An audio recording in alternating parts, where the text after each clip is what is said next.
नमस्कार, मैं राजेश श्री अरविंदो सोसाइटी की तरफ से आपका स्वागत करता हूं। हम आपको शिक्षा में शून्य निवेश नवाचार कार्यक्रम ZII द्वारा संकलित रोचक नवाचार के बारे में बताएंगे। हम इनोवेटिव पाठशाला के अंतर्गत UP2 बोर्ड की कक्षा 5 की EVS विषय की पुस्तक के पाठ 9 हम और हमारी फसलें में भविष्य सृजन नवाचार का क्रियान्वयन इस वीडियो में हम देखेंगे। सबसे पहले प्रस्तुत पाठ हम और हमारी फसलें में आपको मैं सारांश बताना चाहता हूं कि सारांश इसका क्या है। प्रस्तुत पाठ में बताया गया है कि हम जो हमारी फसलें हैं, फसलों की जानकारी है, उसके ऊपर ये पाठ आधारित है। अगर हम बात करें भविष्य सृजन नवाचार की नवीनता के बारे में, तो प्रस्तुत पाठ में जो जानकारी बताई गई है हम और हमारी फसलें, तो इसमें किसी पेशेवर व्यक्ति को से संबंधित बुलाया जाता है, विद्यालय में बुलाया जाता है और उनसे प्रश्न पूछे जाते हैं। तो जो शिक्षक हैं वे भी प्रश्न पूछते हैं और वे छात्रों से भी कहते हैं कि वे भी प्रश्न पूछें। तो उनसे जो उनकी काम से रिलेटेड, काम से संबंधित जो जितनी सभी सारी चीज़ें प्रश्न होते हैं वे छात्र पूछ सकते हैं। प्रस्तुत पाठ में अगर हम नवाचार के क्रियान्वयन की बात करें, तो प्रस्तुत पाठ में क्योंकि हम और हमारी फसलें और फसलों की जानकारी पर यह आधारित है, इसलिए विभिन्न प्रकार की फसलें और खेती के प्रकार के बारे में जानकारी की जो छात्र है उसे दोहरा सकते हैं। और भविष्य सृजन में जो पेशेवर व्यक्ति हैं जो इस काम से जुड़े हुए रहते हैं, उन्हें विद्यालय में बुलाया जाता है और उन्हें ये सब बातें बताने के लिए कहा जाता है। अगर हम बात करें नवाचार के क्रियान्वयन की अवधि के बारे में, तो ये जो पेशेवर व्यक्ति आता है उनकी उपलब्धता के अनुसार है कि अगर उनको जितना भी समय उनके पास है, अगर उनके पास आधा घंटा है, 1 घंटा है, जितना भी वो समय उनके पास है उतना वो समय छात्रों को दे सकते हैं। अगर हम बात करें पूर्व प्रबंधन की, तो शिक्षकों को सबसे पहले इसमें निमंत्रण देना होता है।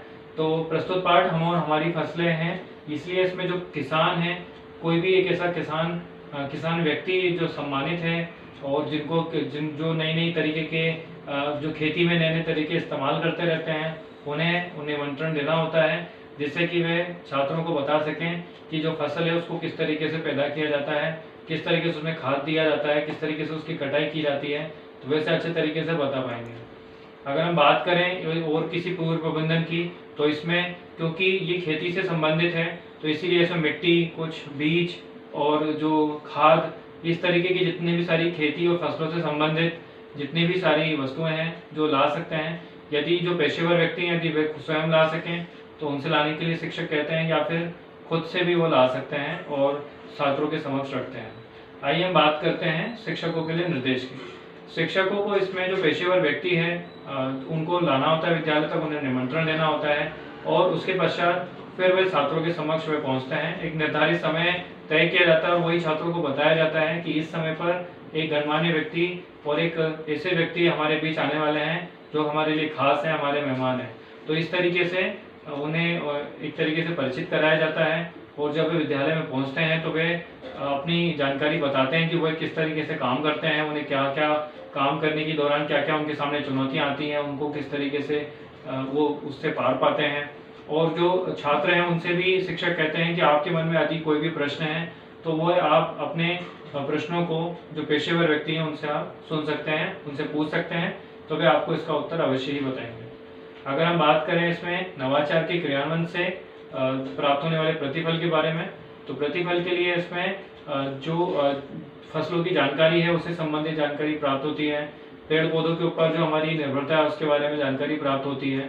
तो इस तरीके से नवाचार के क्रियान्वयन के प्रतिफल हमें प्राप्त होते हैं। इसमें और भी कई सारे प्रतिफल प्राप्त होते हैं, जैसे कि हम बात करें तो भविष्य जो भाषा शैली है वो छात्रों की बेहतर होती है। जो प्रस्तुत पाठ में जो शब्द दिए गए हैं उससे संबंधित जब अपनी मौखिक भाषा करते हैं तो उनमें भी उन शब्दों का इस्तेमाल करते हैं। अगर हम बात करें तो जो अपरिचित शब्द जब भी वो आते हैं तो उनका भी इस्तेमाल वे शब्दकोश से ढूंढ के और उनका अर्थ छात्र ढूंढते हैं। तो इस तरीके से नवाचार का क्रियान्वयन का प्रतिफल प्राप्त होता है। यहाँ पर एक बात और ध्यान देने योग्य है कि शिक्षकों को जो पेशेवर व्यक्ति आते हैं, पेशेवर व्यक्ति को धन्यवाद आखिरी में देना होता है ताकि एक कृतज्ञता उनके प्रति दर्शाई जा सके और उन्हें भविष्य में उनके साथ भी रिश्ते बेहतर किए जा सकें और उन्हें जब भी इस पाठ का क्रियान्वयन हो तब उन्हें बुलाया जा सके और उनके साथ अच्छा व्यवहार किया जा सके। अगर हम बात करें NCF 2005 की, तो NCF 2005 के उद्देश्यों की पूर्ति प्रस्तुत नवाचार करता है, क्योंकि ये विद्यार्थियों की सक्रिय भागीदारी के ऊपर निर्भर करता है। विशेष आवश्यकता वाले छात्रों को भी इसमें सीधे तौर पर शामिल किया जा सकता है और उन्हें जब वो पेशेवर व्यक्ति बता रहे हैं, अगर वे सामने रहेंगे तो वे भी समझ पाएंगे कि किस तरीके से जो चुनौतियां हैं उनका सामना वे पेशेवर व्यक्ति कर रहे हैं और उसी से वे काफ़ी कुछ सीख सकते हैं। प्रस्तुत पाठ को सितंबर माह में पढ़ाया जाना चाहिए और जो उत्तर प्रदेश का पाठ्यक्रम है उसके अनुसार। प्रस्तुत पाठ में आज हमने भविष्य सृजन नवाचार का क्रियान्वयन हमने समझा। इस प्रस्तुत पाठ हम और हमारी फसलें में और भी कई सारे नवाचारों का क्रियान्वयन किया जा सकता है।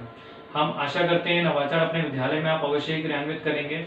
इस तरीके की कई और दिलचस्प नवाचार हम आपके सामने लाते रहेंगे। आपसे अनुरोध है आप हमारा YouTube चैनल जरूर सब्सक्राइब करें।